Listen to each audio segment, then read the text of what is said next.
মৰমৰ বন্ধু-বান্ধৱীসকল, আজি আমি আলোচনা কৰিম আগন্তুক হ'বলগীয়া যি D.El.Ed প্ৰি-এন্ট্ৰি টেষ্ট আছে তাৰে অসমীয়া বিষয়ৰ ওপৰত আজি আমি আলোচনা কৰিম।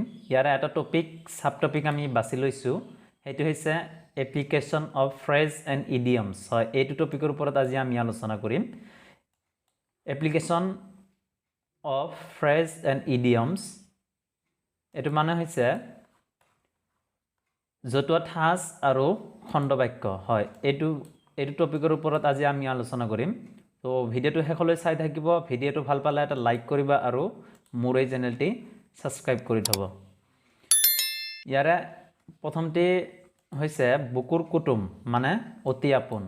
এনেকুৱাকৈ বহুত শব্দ আছে, আপোনালোকে এইটো PDF ডাউনলোড কৰিলে আপোনালোকে গোটেইখিনি পাই যাব। ইয়াতে বুজাব লগা একোৱে নাই। পানীৰ তলৰ কাঁইট মানে গোপন শত্ৰু। ইয়াৰে শত্ৰু বানানটো অলপ কিবৰ্ডত ভুল হৈছে। তো এনেকুৱাকৈ আৰু আছে চকুৰ কটা দাঁতৰ শাল।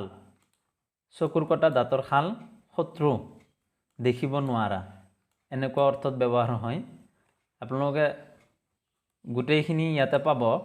বহুকেইটা ইয়াতে মই জতুৱা ঠাঁচ দি থৈ দিছোঁ। আপোনালোকে PDFটো ডাউনলোড কৰিলে খুব সুন্দৰকৈ চাব পাৰিব বা মুখস্থ কৰিব পাৰিব, পঢ়িবও পাৰিব।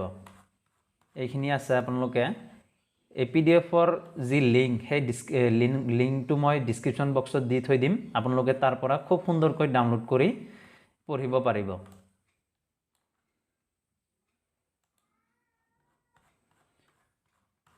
এইসমূহ আছে।